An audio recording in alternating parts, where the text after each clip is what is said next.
এখন এই আল্লাহর ৯৯টা নামের থেকে আল্লাহর ৫টা নাম থেকে আল্লাহ পাক ঘোষণা করে আমি পাক পাঞ্জাতনের ৫টা নাম আমি সাজিয়েছি বা আমি ৫টা নাম আমি আনছি আল্লাহর ৫টা নাম থেকে আল্লাহ পাক ঘোষণা করে। হ্যাঁ কারণ পালা শুরু হওয়ার আগে মানে আমার আপা তো বেলায়েত গাইবো, বেলায়েত গাইলে ওইটার ধারাটা একটু ধরে ধর লাগবো না।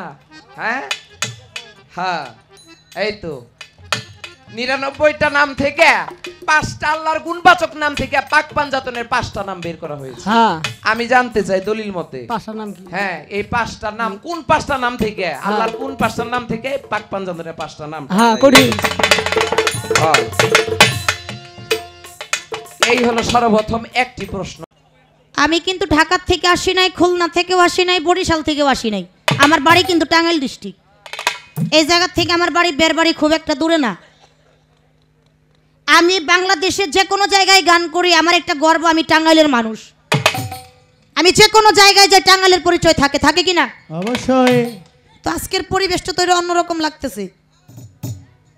বাংলাদেশে যত বড় শিল্পী হোক, আমাদের টাঙ্গাইলের মানিকগঞ্জের একটা সুনাম আছে। অন্যান্য জায়গায় গান করতে গেলে টাকা পাওয়া যায়, কিন্তু ওই জায়গায় আত্মার খোরাক পাওয়া যায় না। আর বাংলাদেশে যত বড় শিল্পী হোক, তাদের একটা সুনাম, একটা নাম বলে। টাঙ্গাইলের মানিকগঞ্জের মানুষ গান শুনে না, গানকে খায়। কিন্তু আজকের পরিবেশটা কই? আজকের পরিবেশটা তো এরকম দেখতেছি না। আজকে সৌভাগ্য আমাদের, বিশেষ করে আমার আরাফাত চান এই জায়গায় উপস্থিত। আমি নিজেকে ধন্য মনে করি। পালাটা বড় বিষয় না, দয়াল এসেছে, দয়ালের নামে একটু গুণকীর্তন আমরা করব। কি বাবা? পরিবেশ যদি আপনারা না দেন, আমরা কোন দিকে যাব? আমরা যেভাবেই গান করি, যাই কিছু কই, ওই মুসার দিয়া খালি যাইতেছে। আহারে, সবই ওনারা জানে, ওনারা বুঝে। আপনাকে কথায়, আপনাকে জানা কথায়, আপনাকেই গান। শুধু আমাদের উভয়ের মুখে একটু গাওয়া, কারণ নিজের শরীর নিজে চুলকাইলে তো আর ভালো লাগে না, আরেকজনের চুলকাই দিলে একটু ভালো লাগে। আপনাদের অজানা কোনো কিছু নাই। আমরা উভয়ের তত্ত্বশাস্ত্র জ্ঞান দিয়ে আপনাদেরকে আনন্দ দিব, এতটুকু অর্জন এখনো করতে পারি নাই। কিন্তু মাওলানা জালালউদ্দিন রুমি উনি ওনার বাস্তবী শরীফের মধ্যে লিখছেন, গার্ত চাহাই আসলে কাইবে খবর, কামেলুকা থাকে বহুসর বছর বছর। অর্থাৎ হে মানুষ, তোমার জন্মটা মানুষ কুলে, মানুষ কুলে জন্ম পাওয়ার পরে যদি নাও কিছু হতে পারো, অবশেষে পথের ধুলাই পরিণত হয়ে যাও, ধুলিকণা হয়ে পড়ে থাকো। ওই রাস্তা দিয়া আল্লাহর আশেক, আল্লাহর একজন প্রেমিক, আমার তুলা চাঁদের মতো আল্লাহর অলি, আমার হাসিব চাঁদের মতো আল্লাহর এক অলি, আমার আরাফাত চাঁদের মতো আল্লাহর অলি যদি আসা যাওয়া করে, ওনাদের চরণের স্পর্শে তোমার ওই ধুলির জীবনটা ধন্য হতে। তদ্রূপ আমি বাবা আপনাদের দুয়ারে দুয়ারে ঘুরি, কোন দিন যেন সাধুগুরুর চরণ ধুলি গায়ে মেখে আমি আমার এই পাপ জীবনটা ধন্য করতে পারি। তাই বলবো, আমরা ভাই বোন যতক্ষণ সময় আছি, একটু দোয়া, একটু আশীর্বাদ। মানুষের দোয়াটাই অনেক কিছু বাবা। বুবাইও কথা বলিতে পারে, অন্ধেও দেখিতে পারে, ল্যাংরাইও হাঁটিতে পারে, বদিরও কর্ণে শুনতে পারে, যদি তার উপরে কোনো সাধুগুরুর কৃপা। তাই আমরা উভয়েই বলবো, একটু দোয়া করবেন, আশীর্বাদ করবেন। একটা কথা, একটা গান করে যদি আনন্দ দিতে পারি, তবেই মনে করবো এই মানবের জন্মটা ধন্য। তাই সবার পায়ে হাত দিয়ে আমি দোয়া চেয়ে আমি আমার পালা গানে চলে যাব। তাই বলবো আপনারা একটু বসে আমাদেরকে পরিবেশটা দিবেন। গেল কথা। এইবার আলামিন সরকার নবুয়ত নিয়ে অত্যন্ত চমৎকার একটা গান করেছে, ভালো লেগেছে।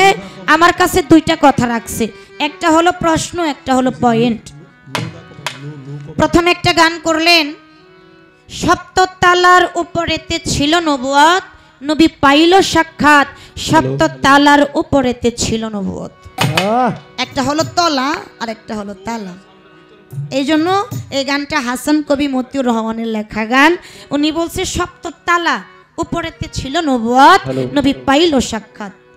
9 ভাগে নূর ভাগ করিয়া, 9 বাতুনি প্রকাশিয়া, দিয়াছিল আপনি বাড়ি জাত। চন্দ্র সূর্য গ্রহ তারা সকলেই করে ইশারা, পাই যেন দিনের মোহাম্মদ। সফরিয়াত কবুল করে খোদা তাহার পাক দরবারে, দিয়াছিল বান্দারে হায়াত। 40 বছর হেরা গারে সেই নবুয়ত সাধন করে, খুশি ভরে পেল নবুয়ত। নবী নবুয়তি পাইয়া আওসাতনা নাম ধরিয়া উম্মতরে করতে সাফায়াত। কবি হাসানে কয়, ধরো নবী নবুয়তের অংশ পাবি, ইসরাইল শাহ হইয়া ইসমে জাত। নবী পাইল সাক্ষাৎ, সপ্ততলার উপরেতে ছিল নবুয়ত। গানটা আমাদের মাঝে করলেন, পালা নিয়ে কিছু আংশিক কথাও আমাদের মাঝে বললেন, আমার নবীকে নিয়েও কথা বললেন, একটা ঘটনাও আমাদেরকে বলিয়েছে, মাসের দরুদ পড়ছে, তারপরে একটা গান করলো, যার প্রেমেতে মজনু রূপে নিজেই রাব্বানা, একজন প্রেমিক আসিল গো সোনার মদি।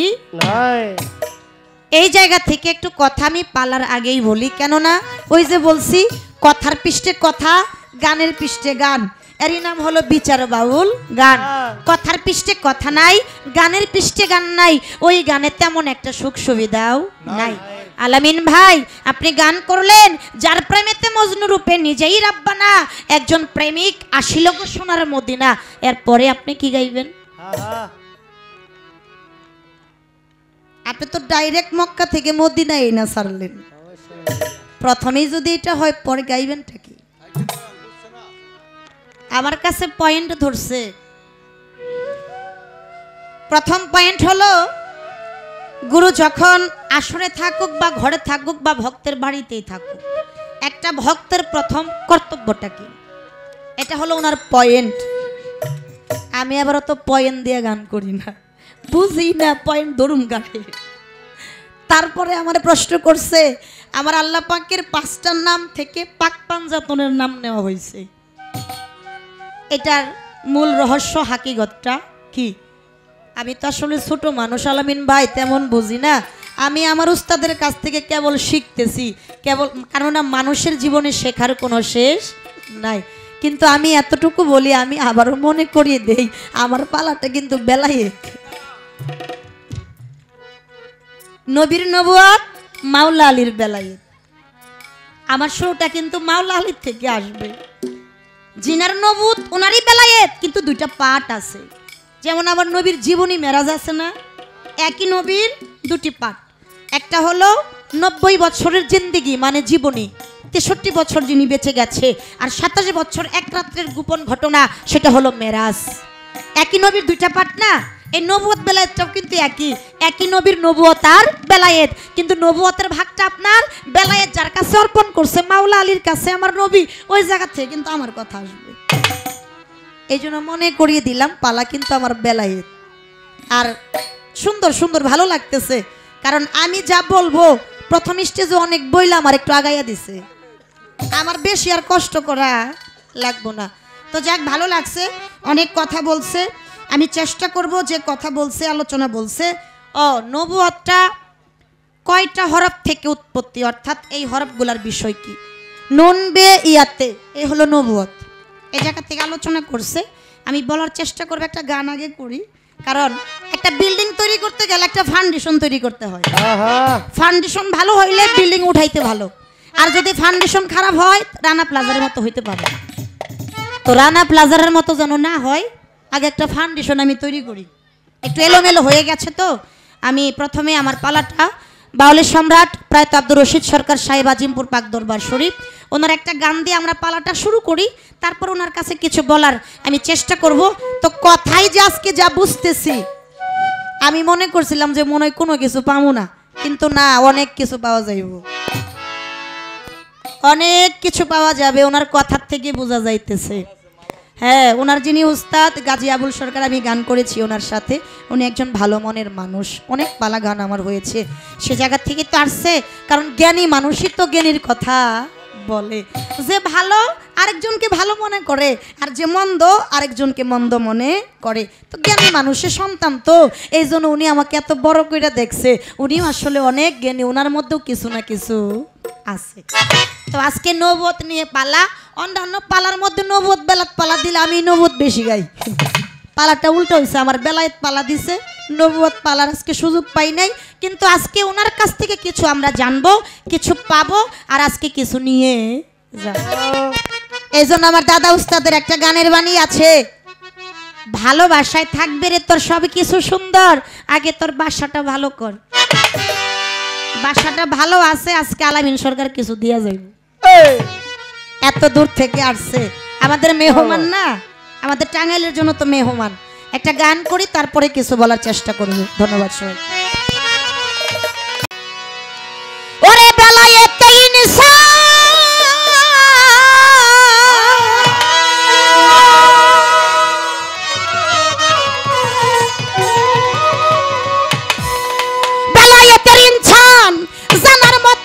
কইরা যান বেলায়েতের ইনসান জানার মতো কইরা যান বেলায়েতের ইনসান জানার মতো কইরা যান জানা পীরের কাছে যাইয়া অন্তর সাধু আইতে বইসা যদি দেখিতে চাও মাওলা রে আপন ঘরে বইসা যদি দেখিতে চাও মাওলা রে ওরে বেলায়েতের ইনসান জানার মতো কইরা যান বেলায়েতের ইনসান জানার মতো কইরা যান জানা পীরের কাছে যান গা মহব্বতের বাজারে আপন ঘরে বইসা যদি দেখিতে চাও মাওলা রে আপন ঘরে বইসা যদি দেখিতে চাও খোদা রে ও মন রে এ মন রে আরে মুর্শিদের তো আজ জানিয়া নিগুম ঘরে বস যাইয়া এলেম জেকের সালাত যাকাত শিখাইব তরে ও মনরে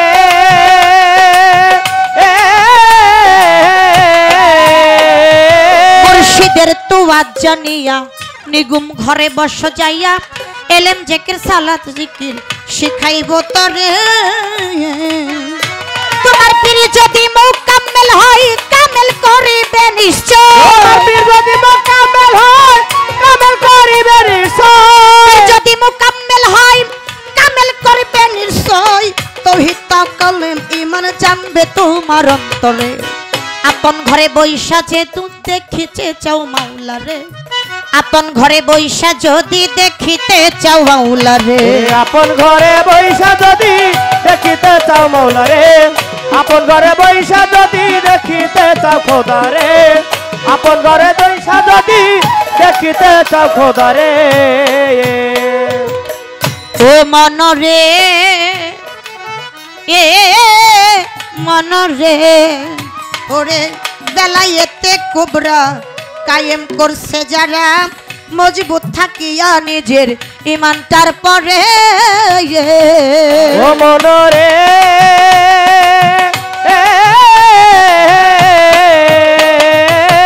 বেলায়েতে কুবরা কায়েম করছে যারা মজবুত থাকিয়া নিজের ইমানটার পরে আরে ও তার কলব হইছে চৈতন্য মানুষ নয় সে সামান্য কলব হইছে চৈতন্য মানুষ তো সামান্য কলব নয় সে চৈতন্য মানুষ নয় সে সামান্য জনম ধন হইছে যাইয়া ওলি আল্লাহর কাতারে আরে আপন ঘরে বইসা যদি দেখিতে চাও মাওলা রে আপন ঘরে বইসা যদি দেখিতে চাও মাওলা রে ওরে আপন ঘরে বইসা যদি দেখিতে চাও মাওলা রে আপন ঘরে বইসা যদি দেখিতে চাও খোদা রে আপন ঘরে বইসা যদি দেখিতে চাও মাওলা রে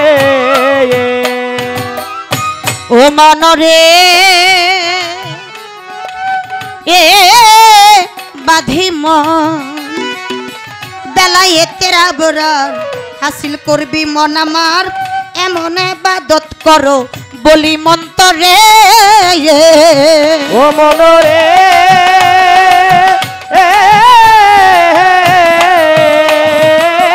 বেলায়েতে আবরার হাসিল করবি মন আমার এমন ইবাদত করো বলি মন্তরে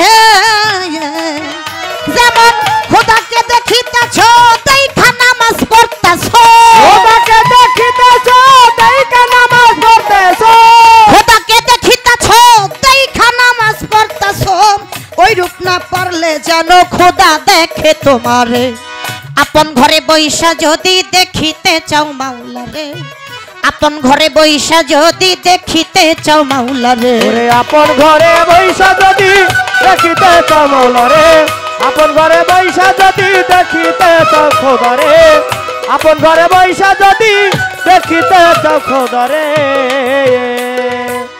ও মন রে এ বাধি মন খোদার রহমত আর নিয়ামত সহি শব্দ ইবাদত কররে মন তুতা পাখি পরানো ভরে ও মন রে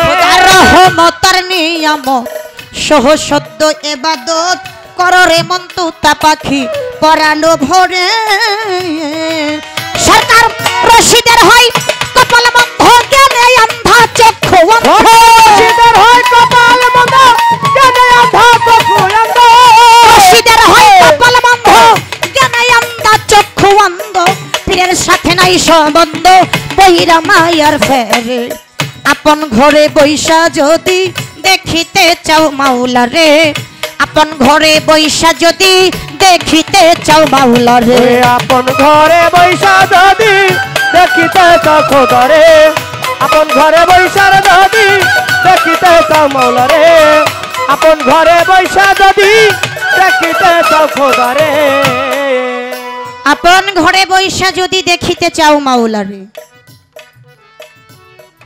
এই গানটা আমি এই জন্য গাইলাম আর এই জন্য ধরলাম রাত্রির ভাতটা 12:30টার উপরে বাজে আরে একটা ফান্ডিশনের মতো তৈরি করলাম কারণ এর পরবর্তীতে আবার জিগাইতে পারে আপনার বেলায়েত কয় প্রকার কোন প্রকার বেলায়েত কাদের জন্য প্রযোজ্য কিভাবে কি হয় এই জন্য আমি একটা গানের মধ্যে সরে নিলাম আমার বেলায়েতটা কয় প্রকার কয় ভাগে বিভক্ত কোন বেলায়েত কাদের জন্য প্রযোজ্য বেলায়েতের ভার কার কাছে দিয়েছে বেলায়েতের ভারটা আমার দয়াল নবী মাওলা আলীর কাছে দিয়েছে মাওলার নামের শেষেও হু আল্লাহর নামের শেষেও কিন্তু হু মাওলা আলীর নামের আগে কি শেরে খোদা মুশকিল কুশা কারিমুল্লাহ ওয়াজহু আর আল্লাহর নামের শেষেও হু আমার দয়াল নবী গাদির রকম জায়গার মধ্যে 16 লক্ষ সাহাবার সামনে 3টা উট মেম্বার স্থাপন করে ভাষণ দিলেন মান কুনতুম ফাজা আলিউন মাওলা আজ হইতে আমি যার মাওলা আলীও তাদের মাওলা যে আলীকে ভালোবাসবে সে আমাকে ভালোবাসবে আমি যদি ইলমের শহর হই মাওলা হলো সেই শহরের দরজা আমাকে দেখতে ঢুকতে দেখবে একবার আবার যাইতেও দেখবে আরেকবার অর্থাৎ আমাকে একবার দেখলে মাওলা আলীকে দুইবার দেখা হবে সেই বেলায়েত ক্রমান্বয়ে আজকে প্রচলিত বেলায়েতের সাধন করতে হবে বেলায়েতের ভজন করতে হবে বেলায়েতের কর্ম করতে হবে আপনার নবুয়তে এখন নবী নাই সেই নবুয়ত নবী থেকে আজকে রাসূল রূপে বেলায়েতে আগমন করেছে একটা গান আছে না বেলায়েতে মুর্শিদ হয়ে আসিলেন দয়াল নবী মুর্শিদকে না পাইলে কি আর আল্লাহ পাবে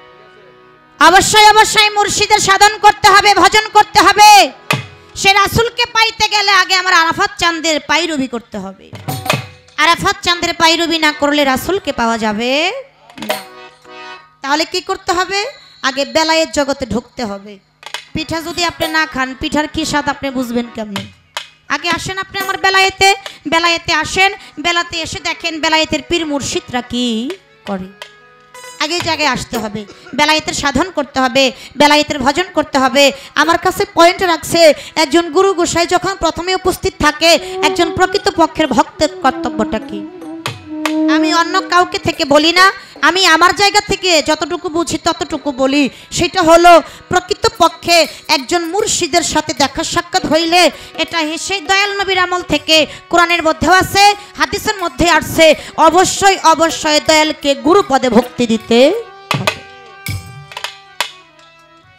কিন্তু খালি দেওয়া যাইব না খালি হাতে ভক্তি দিলে আইতেও খালি যাইতেও খালি এই জন্য কিছু অর্থ দিয়ে দিতে হয় আপনার যতটুকু সামর্থ্য আপনি ততটুকুই দিবেন কিন্তু এখন যে বর্তমান জামানা সবই কিছু উল্টা হয়ে গেছে বেদমি মাফ করবেন গুরু ডিজিটাল ভক্ত ডিজিটাল কথাটা কেন বললাম অনেক ভক্ত আছে গুরুর বাড়ির পাশেই বাড়ি সকাল হইলেই বাজারে যাইতে সময় সাকরাইল বাজারে যাইতে সময় দেখা হবে আমার মতো অনেক লোক আছে যারা মনে মনে চিন্তা করে রাত্রিবেলা হইলেও একটা কথা ছিল মাথাটা নিচু করলে কেউ দেখতো না দিনের বেলা মাথা উঁচা করবে ভক্তি দিব মাথা নিচা কইরা আমারে তো 10 জনে দেখলে মান সম্মানের কিছু থাকে না নিজের মান সম্মানের কথা চিন্তা কইরা আমি আমার আরাফাত চাঁদের সম্মানটুকু করি না কিন্তু বিষয়টা এরকম না তোমার দয়াল যেখানে যে অবস্থায় থাকুক না কেন মনে এইটা ভাবতে হবে আমার দয়ালের চাইতে বড় কেউ হতে পারে দয়াল যেখানে যে অবস্থায় থাকুক না কেন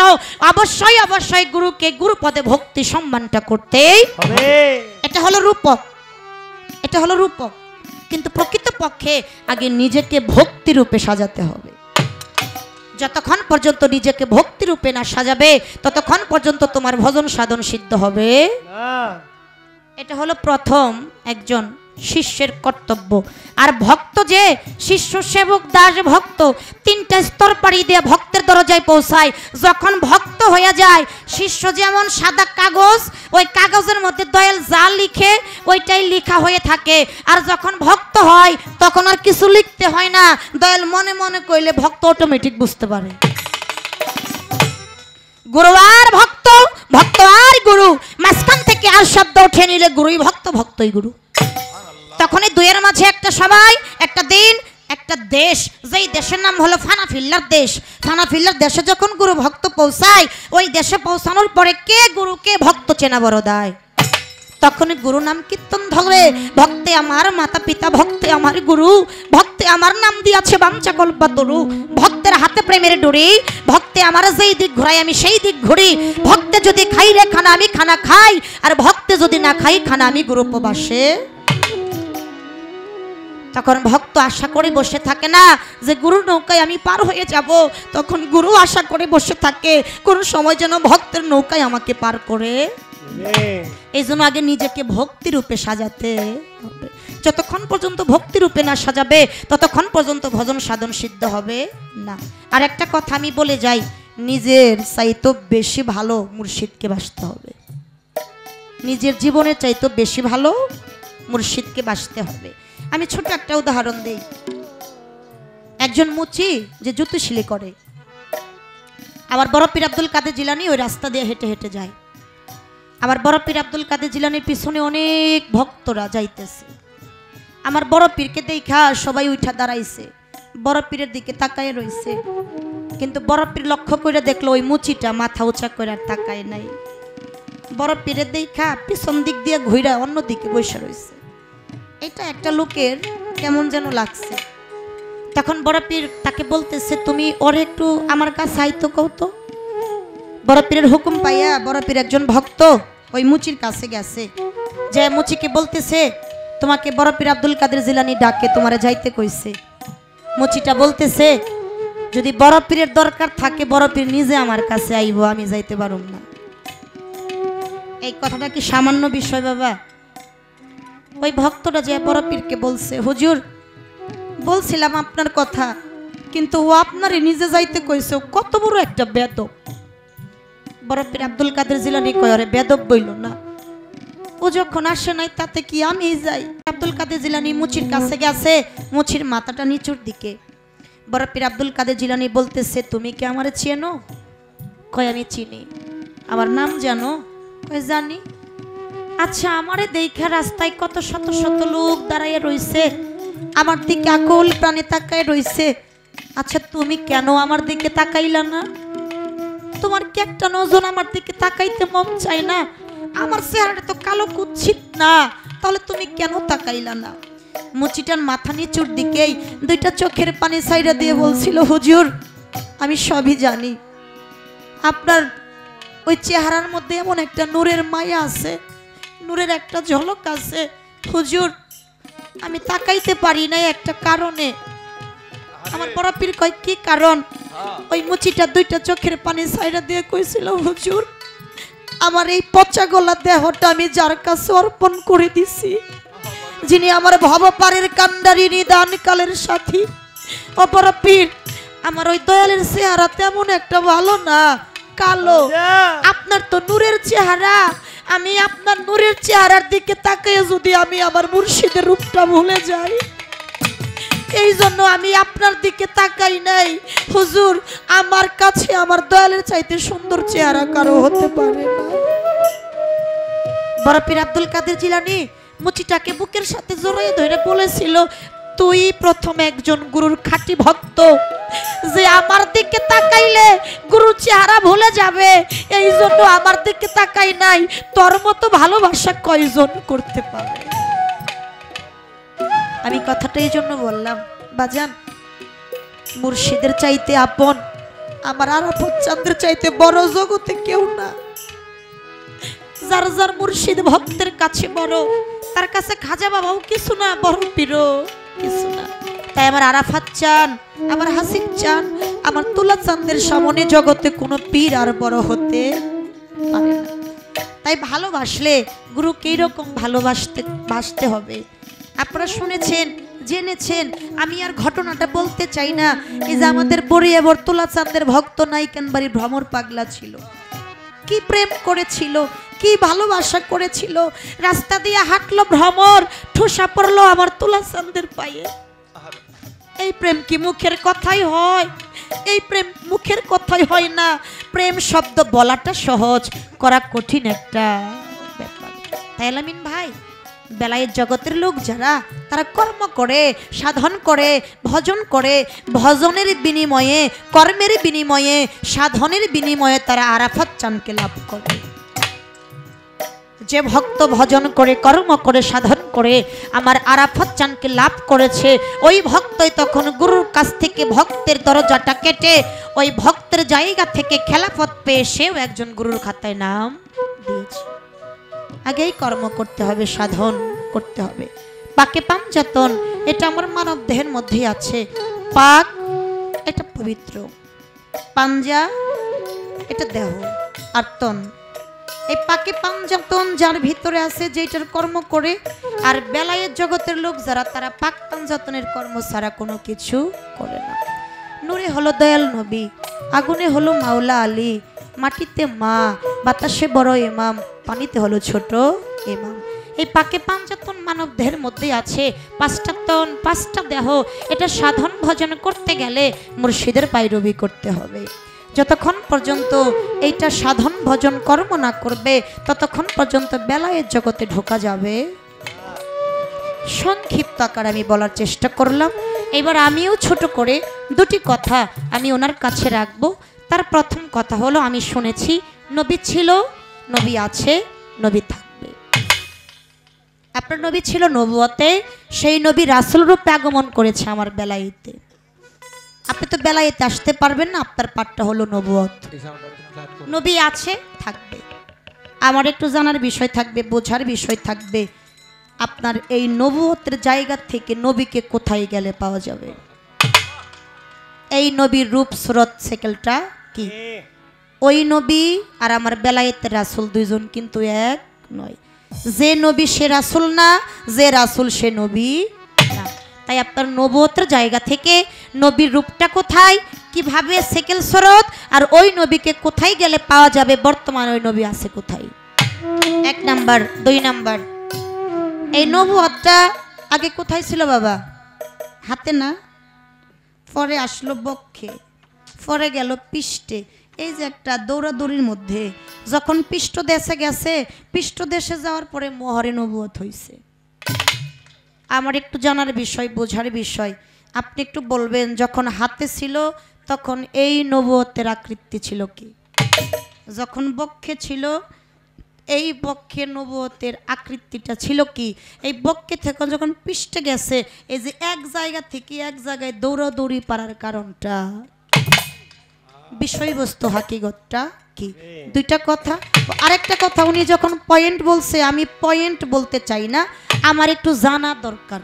উনি নিজেই কইছে নুন বে ইয়া তে, চারটা হরফ লাগে নবুয়ত লিখতে।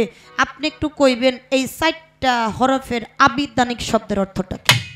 এই কথাগুলো আপনার কাছে আমার একটু আলোচনা রইল। ধন্যবাদ। কোন ঘরে বৈশারে যদি দেখিতে চাও মৌলারে,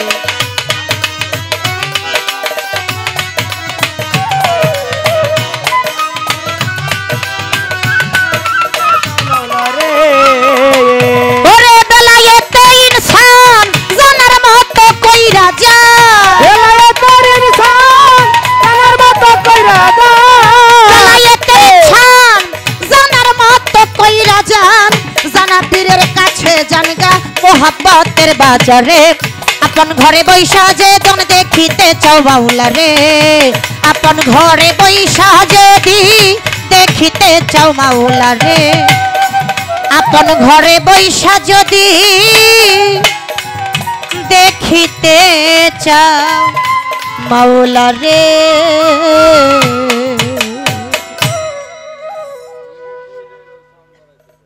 আমি ছোট করে একটা গান রাখার চেষ্টা করলাম, গানের ভিতরে কিছু আংশিক কথা বলার চেষ্টা করলাম। বাজান অনেক ভুল ত্রুটি হয়ে যাবে, আমার ছোট মানুষ তো বুঝি না, আপনারা ভুলগুলো আমাকে ক্ষমা করে দিবেন। যেহেতু বেলায়েতের ভাগটা আমার, তাই সে জায়গা থেকে গুরুগঞ্জের দেশ থেকে একটা গান আমার গাইতে হয়, তো সে জায়গা থেকে একটা গান করি, তারপর দেখি উনি কোন দিকে যায়। ধন্যবাদ সবাইকে।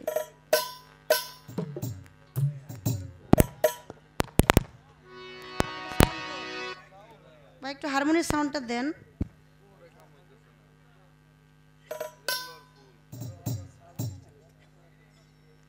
হ্যালো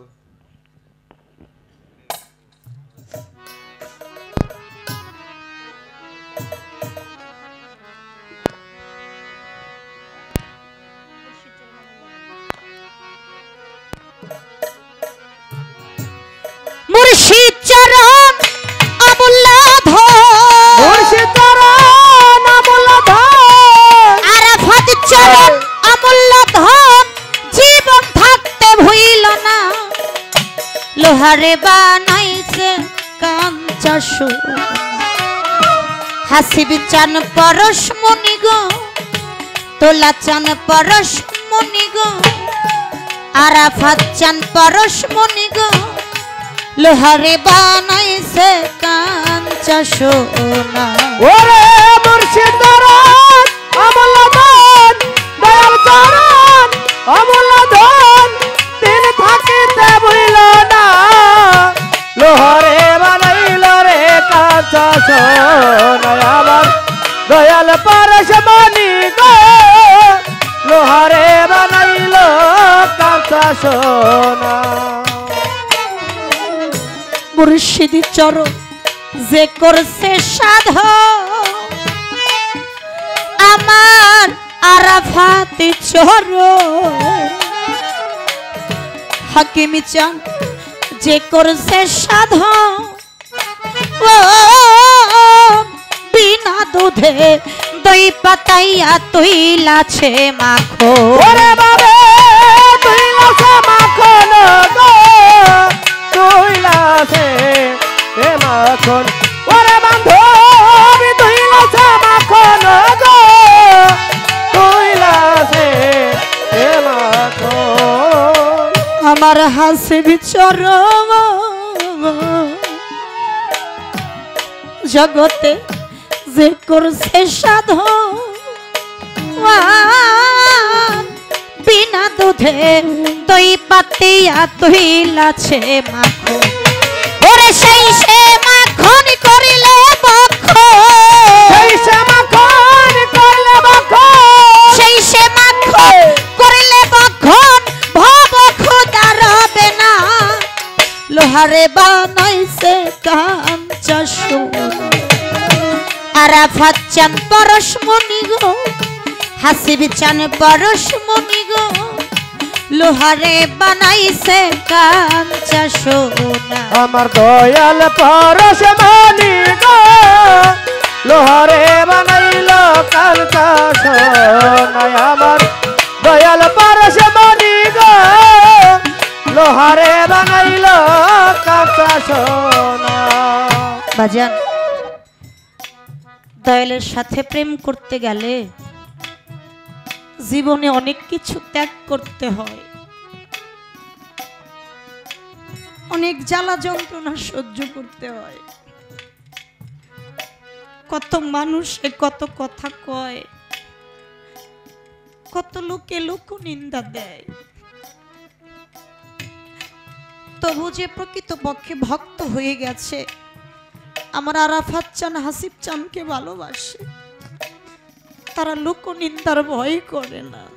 আরে কিন্তু কিছু কিছু সময় সমাজের লোকের সাথে তাল মিলাইয়া কিছু কিছু আপন মানুষেরাও কষ্ট দেয়। এই জন্য আকাশ দেওয়ান সাহেবের একটা গান আছে, পর মানুষে দুঃখ দিলে দুঃখ মনে হয় না, যদি কোনো কাছের মানুষ দুঃখ দেয় রে, আরাফাত চান ওই দুঃখ মেনে নেওয়া যায় না।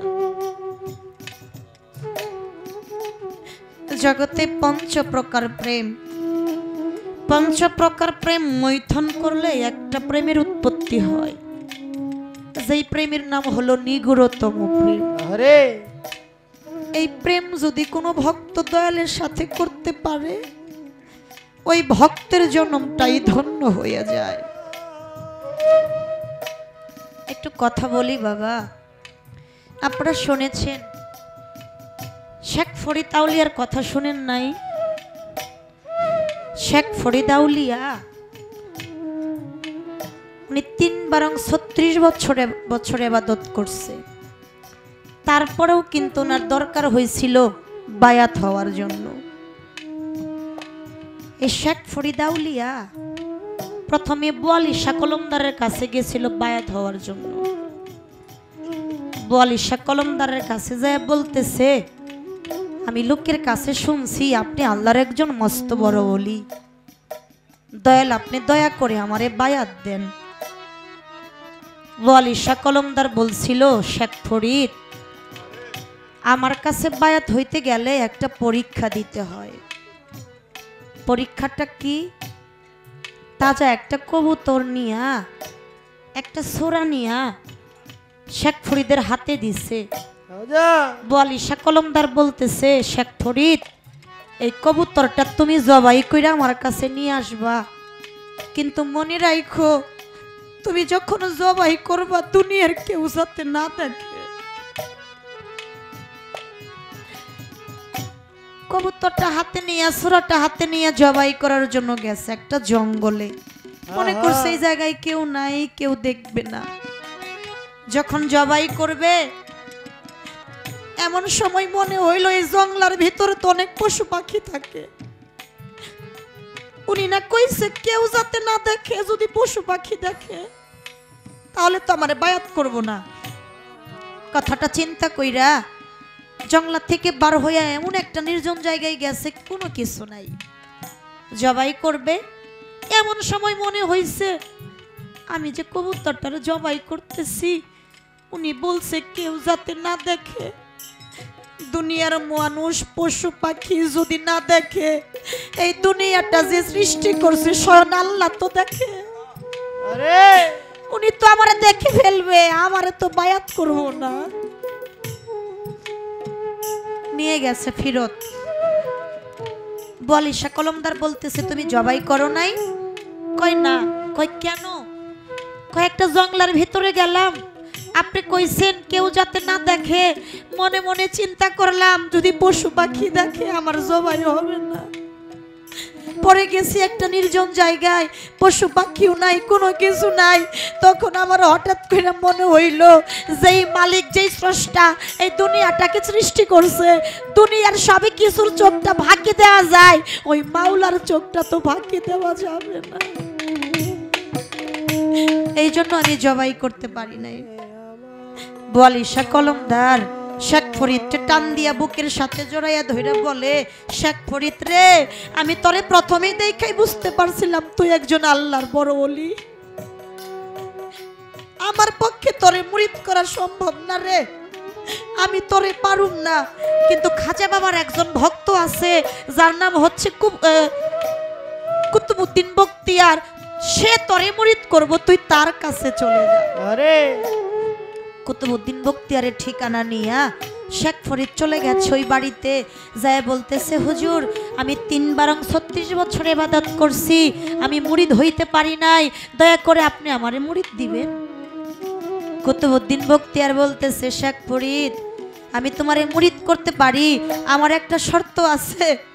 শেখ ফরিদ দুইটা চোখের পানি ছাইরা দিয়া কই, হুজুর আমি যার কাছে যাই সেই শুধু আমারে পরীক্ষা দেয়। আপনার আগে আমি বোয়ালি শাহ কলমদারের কাছে গেছিলাম, সেও আমারে পরীক্ষা দিছে, আপনিও আমারে পরীক্ষা দিবেন।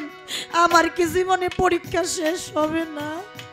আমি কি দয়ালের চরণ পাবো না? আমি কি মুর্শিদের চরণ বিহনে থাকবো? কুতুবউদ্দিন বখতিয়ার বলে, শেখ ফরিদ শোনো একটা কথা বলি, আমার পরীক্ষাটাই রকম, তুমি 12 বছর আমার অজুর পানি গরম করে দিবা। এখন কি কেউ করব? এরকম শিষ্য সেবক পাওয়া যায়? এখন তো শিষ্য সেবক আছে, গুরু বাড়িতে আসছে, গরমের সিজন, এই ঘরের বারান্দার রুমে বাবারে শোয়াইয়া ওই সুইচটা দেখাই দেই বাবা, এই যে এটা লাইটের সুইচ আর এটা ফ্যানের সুইচ। গরম লাগলে একটু কষ্ট করে সুইচটা দিয়ে লইয়েন, ফ্যানটা চলবো। আর যদি আলোর দরকার হয় সুইচটার মধ্যে টিভি দিলে বাতিটা জ্বলবো। কথা কইয়া আমি আমার মতো ভিতরের ঘরে যে শুইলাম, তাহলে কি আমার ভজন হবে? সম্ভব না। শেখ ফরিদকে বলতেছে 12 বছর অজুর পানি গরম করে দিতে পারবা? যদি দিতে পারো তারপরে আমি তোমারে মুরিদ করব। দেখেন মুরিদ হওয়ার জন্য কি কি করে, এত সোজা ভক্ত হওয়া। এরকম করতে করতে করতে করতে শেখ ফরিদ আউলিয়া একটা দিনও ঘুমায় নাই, শুধু আল্লাহর জিকির করে গেছে, এই জন্য ঘুমায় নাই। আমি ঘুমিয়ে পড়লে যদি আমার দয়ালের অজুর পানি গরম করতে না পারি। সারা রাত মাওলার জিকির করে গেছে। 12 বছর পূরণ হইতে একটা রাত বাকি আছে। অজুর পানি গরম করবে, যে যাতে পানি আনে পানি আনছে, চুলার মধ্যে বসাইছে, কিন্তু আগুন খুঁজে পায় না। আগুন কোথাও পায় না, পানি অজু গরম করতে পারে না। আগুনের জন্য পাগলের মতো ছুটে বেড়াচ্ছে। আর শুধু 2টা চোখের পানি যাইরা দিয়া কয়, আমার মনে হয় জীবনে আমার গুরুকে পাওয়া হলো।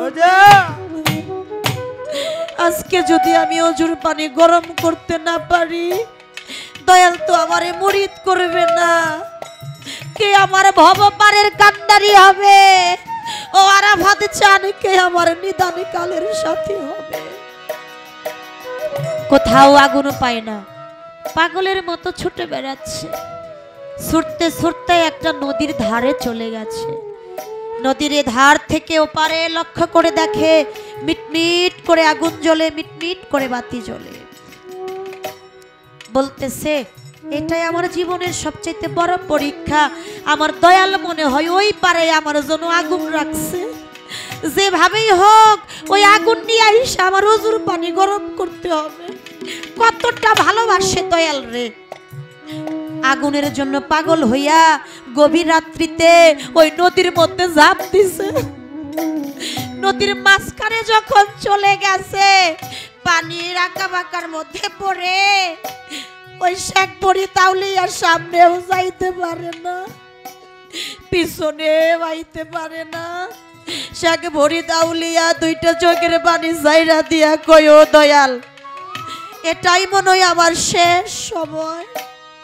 আর হয়তো তোমার ওই চাঁদ বরণ মুখখান আমি দেখতে পারবো না।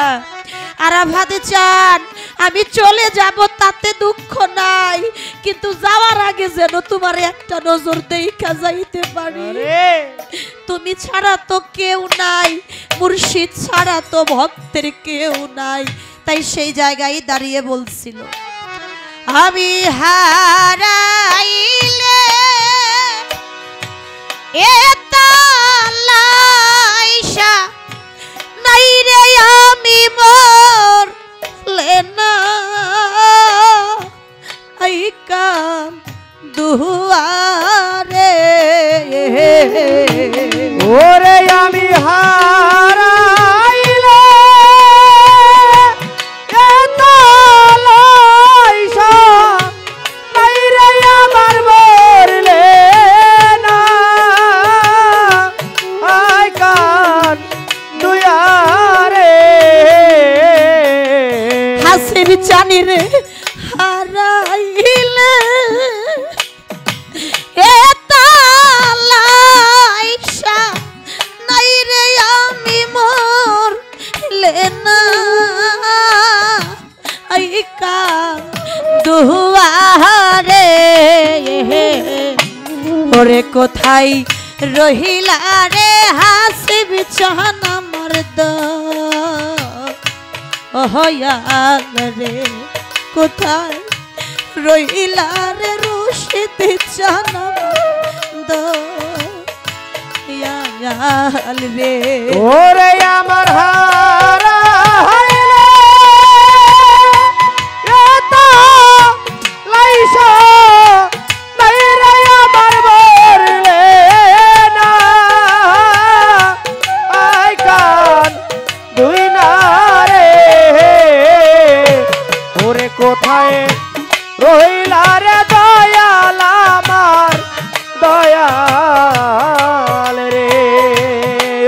কোথায় রইলা রে দয়াল আমার দয়াল রে।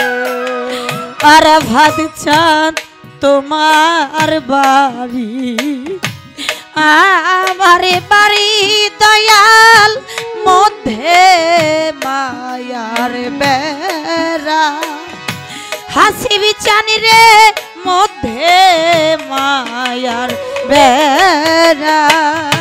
ও হায়রে তোমার বাড়ি আমার বাড়ি বান্ধব মধ্যে মায়ার বেড়া।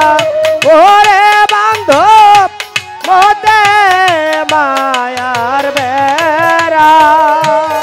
হাসি বিচান তোমার বাড়ি আমার বাড়ি তুলাছা মধ্যে মায়ার বেড়া হাসি বিচানি রে মধ্যে মায়ার বেড়া।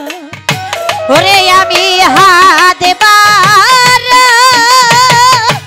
আইয়া চায়া দেখি দয়ালা মারিকো পাল পোহরা রে। ওরে আমি হাত বাহার আইয়া চাইয়া দেখি বান্ধব কপালা আমার ওরা রে। আর ভাত চাঁদ হাত বার আইয়া চায়া দেখি দয়ালা মারকো ও পাল পোহরা রে। ওরে কোথায় রইলা রে দয়াল আমার দয়াল রে। ওরে কোথায় রইলা রে দয়াল আমার দয়াল রে। হাসি বিচান নাইকা মাতা নাইকা পিতা আর ভাতি চান নাইকা জোরার ভাইও ওরে আমার নাইকা জোরার ভাইও। ও আমার নাই গো আমার মাতা পিতার বাবে নাই গো জোরার ভাইও। ওরে বান্ধব নাই গো জোরার ভাইও। বৈরা বড়ি নাইকা মাতা নাইকা পিতা রশিদ চা নাইকা জোরার ভাইও আর ভাদিছা নাইকা জোরার ভাইও। ওরে আমার সোহম ওই নিদানের কালে হাসির চান্তু মিছা নাই কেহ রে। ওরে বান্ধব ওই নিদানের কালে বান্ধব তুমি সারা কেহ না। ওরে আবার সোহম ওই নিদানের কালে হাসি বিচান নাই আমার কেহ রে। ওরে কোথায় রইলা রে দয়াল আমার দয়াল রে। ওরে কোথায় রইলা রে বান্ধব আমার দয়াল রে। যখন ওই পানির মধ্যে পড়ে ঘুরপাক খায় হঠাৎ করে দেখে একটা কলা গাছের ভেলা আসলো তার সামনে। ওই কলা গাছের ভেলাকে ভায়া করে তার উপরে ভর করে নদীর ওপারে চলে গেছে। নদীর ওপারে যা দেখে সুন্দর একটা রমণী, এত সুন্দর চেহারা, সেই রমণী আগুন নিয়ে বসে আছে। শেখ ফরিদ আউলিয়া কয় আমার একটু আগুন দিবা, আমার দয়ালের উজুর পানি গরম করতে হবে। সুন্দর রমণীটা হেসে দিয়া বলে, আমি তোমার আগুন দিতে পারি, আমার একটা শর্ত আছে। শেখ ফরিদ কয়, কি শর্ত? কয়, তুমি যদি আমার সাথে তোমার দেহের মিলন করতে পারো। শেখ ফরিদ আউলিয়া দুইটা চোখের পানি জাইরা দিয়া কইছিল, যেই দিন থেকে সমস্ত কিছু আমি আমার মুর্শিদের নামের উপরে অর্পণ করে দিছি, সেই দিন থেকে তো আমার বলতে কোনো কিছু নাই। ও মা, আমি তোমার সাথে কি দিয়ে আমার দেহের মিলন করব? কেউ যদি মা কইয়া ডাক দেয়, তার কাছে কি আর কোনো কিছু থাকে? রমণী বলে, ঠিক আছে, তুমি যখন আমারে মা কইলা, আমার কোনো দুঃখ নাই, কিন্তু আরেকটা কথা, তুমি তোমার দুইটা চোখের একটা চোখ আমারে দিয়া দাও। মাই যদি সন্তানের কাছে চাই, সন্তান দেয় না, তুমি চোখ আমারে দিয়া দাও, তাহলে আমি তোমারে আগুন দিতে পারবো। যখন এই কথা বলছে, তখন বলে, মা আমার তো বলতে কোনো কিছু নাই, সমস্ত কিছু তো আমার মুর্শিদের। যখন এই কথা বলছি, আগুন দিয়া, আগুন নিয়ে তারপরে ফেরত আসছে। আয়শা শেখ কুতুবউদ্দিন মুক্তিয়ারের কাছে শেখ ফরিদ বলতেছে, তুমি কেমন দয়াল, তুমি আমার ওজুর পানি গরম করতে কইছো, একটা দিন বাকি, আমি গরম করতে পারি নাই, আগুনের জন্য এত ছটফট করলাম, নদীতে যাই পড়ে গেলাম, তুমি একটা বারও আমার বাঁচাইতে আইলা না, তুমি কেমন দয়াল? কুতুবউদ্দিন বখতিয়ার দুইটা চোখের পানি ছাইরা দিয়া বলতেছে, শেখ ফরিদ এদিকে আসো। ওপারে যে কার সাথে দেখা হয়েছিল? একটা মেয়ের সাথে না? কয় হ। কয় একটু দাঁড়াও, আমি তারে ডেকে দেই, দেখো তুমি তারে চিনো কিনা। এটা ছিল কুতুবউদ্দিন বখতিয়ার সহধর্মিনী, তার স্ত্রী, সেই শেখ ফরিদের ছিল গুরুমা। তখন ওই কুতুবউদ্দিন বখতিয়ার ডাক দিল, কগো তুমি এইদিকে আসো। আসছে আয়েশা, তখন শেখ ফরিদ বলতেছে, আপনি এই জায়গায়, আপনার ওই পারে ছিলেন আগুন নেওয়ার জন্য, আপনি আগুন আমাকে দিলেন না, কত কথা বললেন। তখন ওই মহিলা দুইটা চোখের পানি ছাইরা দিয়ে বলতেছে, আমি অন্য কেউ না, আমি তোমার গুরুমা। আমি তোমাকে সুন্দর রমণী সেজে একটু পরীক্ষা করলাম, তোমার ভালোবাসাটা দয়ালের প্রতি কতটুকু, তুমি কি সত্যি ভালোবাসো, না তোমার ভালোবাসার মধ্যে কোনো অভিনয় আছে? না, আমি বুঝতে পেরেছি সত্যি তুমি তোমার মুর্শিদকে ভালোবাসো। তখন কুতুবউদ্দিন বখতিয়ার বলতেছে, শেখ ফরিদ আরেকটা কথা। কয় সেইটা কি? কয় তুই যখন বিপদে পড়ছিলি নদীর মাঝখানে, কে তোর কাছে আসছিল? শেখ ফরিদ বলে, কেন? একটা কলা গাছের ভেলা, ওই কলা গাছের ভেলার উপরে হাত রাইখাই তো আমি সাঁতরায় সাঁতরায় পড়ে গেছি। কয় ওই জায়গায় তো হাতের একটা ছাপ হয়েছিল। কয় হ। কুতুবউদ্দিন বখতিয়ার কাদের জামাটা খুইলা তখন শেখ ফরিদকে বলতেছে, শেখ ফরিদ দেখ তো এই জায়গাটা কিনে। শেখ ফরিদ লক্ষ্য করে দেখে কলা গাছের ভেলার মধ্যে যে জায়গাটায় হাত রাখছিল, ঠিক ওই জায়গার হাতের ছাপটা কুতুবউদ্দিন বখতিয়ার কাদের মধ্যে। কুতুবউদ্দিন বখতিয়ার বলতেছিল, শেখ ফরিদ রে, মুর্শিদকে ভক্ত যদি বিপদে পইরা ডাকে, কোন দয়ালি দূরে থাকতে পারে না রে। তুই যখন বিপদে পইরা আমারে ডাক দিলি, আমি ওই কলা গাছের ভেলা রূপে তোর কাছে যাইয়া আমি তোরে বিপদ থেকে উদ্ধার করছি। তুই কেমনে বুঝলি তুই বিপদে পড়বি আর আমি বৈশা থাকবো? আমি তো বৈশা থাকতে পারি না।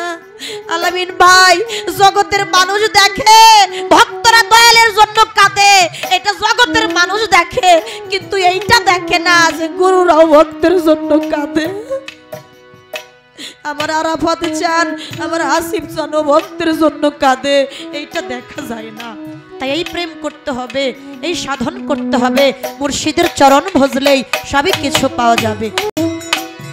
আমার দয়াল চরণ অমূল্য ধন, দয়াল চরণ অমূল্য ধন, দয়াল চরণ অমূল্য ধন, দিন থাকিতে বইল না, লোহারে বানাইল রে কাঁচা সোনা, দয়াল পরশ মানি গো, লোহারে বানাইল রে রীতি কমলে ফুটিবে যেদিন ফুল মন ভ্রমরা জ্ঞানী চোরা তর হইবে আকুল। ওরে বাবে হইবে আকুল গো হইবে আকুল জ্ঞান ভ্রমরা হইবে আকুল গো হইবে আকুল। ওরে তোমার রীতি কমলে ফুটবে যেদিন ফুল মন ভ্রমরা জ্ঞান চোরা তর হইবে আকুল। ওরে দেখলে ছবি পাগল হবি ছবি পাগল হবি দেখলে ছবি পাগল হবি ঘরে রইতে পারবি না লোহারে বানাইছে কাঞ্চা সোনা আমার আরাফাত চান পরশমণি গো হাসিব চান পরশমণি গো তোলা চান পরশমণি গো বৈরাবরী পরশমণি গো রশিদ চান পরশমণি গো লোহারে বানাইছে কাঞ্চা সোনা আমার দয়াল পরশমণি গো লোহারে বানাইল রে কাঁচা সোনা। আমার দয়াল পরশমণি গো লোহারে বানাইল রে কাঁচা সোনা। ওরে ফকির কালা সকল ওরে অবুঝ সরলে গরল মিশাইয়া হারাইলি রত ওরে বাবা হারাইলি রতন গো হারাইলে রতন ওরে বাবে হারাইলি রতন গো হারাইলে রতন। ওরে ভাবে কালা সকল ওরে অবুঝ সরলে গরল মিশাইয়া হারাইলি রত ওরে সরল দেশে গেলে রে সরল দেশে গেলে রে মন দয়াল দেশে গেলে রে মন করলের ভাব থাকে না লোহারে বানাইলো কাঞ্চা সোনা আমার হাসিবি পরশমণি গো আমার আরাফাত চান পরশমণি গো লোহারে বানাইলো কাঞ্চা সোনা আমার দয়াল পরশমণি গো লোহারে বানাইল রে কাঁচা সোনা। আমার দয়াল পরশমণি গো লোহারে বানাইল রে কাঁচা সোনা। আমার মুর্শিদি চরণ মূল্য দয়াল চরণ অমূল্য ধন হাসিবি চরণ অমূল্য ধন জীবন থাকতে ভুইল না লোহারে বানাইলো কাঞ্চা সোনা আমার দয়াল পরশমণি ও লোহারে বানাইলো কাঞ্চা সোনা আমার হাসিব পরশমণি গো আরাফাত চান পরশমণি গো তোলা চান পরশমণি গো বৈরাবরী পরশমণি গো রশিদ চান পরশমণি গো আতোয়ার চান পরশমণি গো শরীয়ত চান পরশমণি গো লোহারে বানাইলো কাঞ্চা সোনা লোহারে বানাইছে কাঞ্চা সোনা।